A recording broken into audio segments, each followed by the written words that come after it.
Pakistan west New Zealand 27 பந்தில் பாகிஸ்தான் அணியை முடித்துவிட்ட CSK வீரர். நியூசிலாந்து முதல் T20 போட்டியில் அபார வெற்றி. பாகிஸ்தான் அணி தற்போது நியூசிலாந்து நாட்டிற்கு சுற்றுப்பயணம் செய்து T20 தொடரில் விளையாடுகிறது. நேற்று நடைபெற்ற முதல் T20 போட்டியில் டாஸில் வெற்றி பெற்ற பாகிஸ்தான் பந்து வீச்சை முதலில் தேர்ந்தெடுத்தது. பாகிஸ்தான் அணியின் புதிய T20 கேப்டன் ஷாஹின் அப்ரிடி தலைமையில் பாகிஸ்தான் இந்த போட்டியை சந்தித்தது. மேலும் பாகிஸ்தானில் பேட்டிங் வரிசையில் சில அதிரடியான மாற்றங்களும் ஏற்படுத்தப்பட்டிருந்தது. நியூசிலாந்து அணியின் தரப்பில் கேன் வில்லியம்சன் T20 கிரிக்கெட்டுக்கு மீண்டும் திரும்பினார். நியூசிலாந்து அணியின் துவக்க ஆட்டக்காரர் டெவான் கான்வேவை ரன் எதுவும் எடுக்க விடாமல் ஷாஹின் அப்ரிடி வெளியே அனுப்பினார். ஆனால் ஷாஹின் அப்ரிடியின் ஒரு ஓவரில் 24 ரன்கள் எடுத்து 15 பந்துகளில் 3 பவுண்டரிகள் 3 சிக்ஸர்களுடன் மற்றும் ஒரு துவக்க ஆட்டக்காரர் பின் ஆலன் 34 ரன்கள் எடுத்து ஆட்டம் இழந்தார்.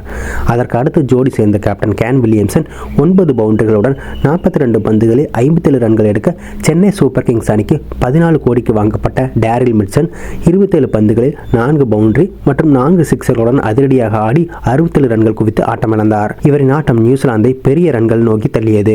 அடுத்து வந்த கன் பிலிப்ஸ் 11 பந்தில் 19 ரன்கள் எடுத்தார். மார்க் சாம்பென் 11 பந்தில் அதிரடியாக 26 ரன்கள் எடுக்க நியூசிலாந்து அணி 8 விக்கெட் இழப்புக்கு 20 ஓவர்கள் முடிவில் 226 ரன்கள் எடுத்தது.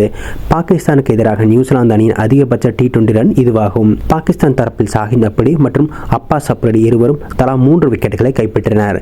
இதற்கு அடுத்து பெரிய இலக்கை நோக்கி ஆட ஆரம்பித்த பாகிஸ்தான் அணிக்கு இளம் வீரர் சைப் அயூப் அதிரடியாக 8 பந்துகளில் 2 பவுண்டரிகள் மற்றும் 3 சிக்ஸருடன் 27 ரன்கள் எடுத்து ஆட்டமிழந்தார். மற்றும் ஒரு துவக்க ஆட்டக்காரர் முகமது ரிஸ்வான் அதிரடியாக 14 பந்தில் 25 ரன்கள் எடுத்தார். இதற்கடுத்து மூன்றாவது வீரராக மாற்றி அனுப்பப்பட்ட முன்னாள் கேப்டன் பாபர் அசாம் 35 பந்துகளில் 6 பவுண்டரிகள் மற்றும் 2 சிக்ஸருடன் 57 ரன்கள் எடுத்து ஆட்டமிழந்தார். இதற்கடுத்து இப்திகார் அகமது மட்டுமே 24 ரன்கள் எடுத்தார். மற்ற யாரும் வெற்றிக்கு தேவையான அளவிற்கு ரன்கள் எடுக்கவில்லை. பாகிஸ்தான் அணி இறுதியாக 18 ஓவர்களில் 180 ரன்களுக்கு ஆல் அவுட் ஆனது.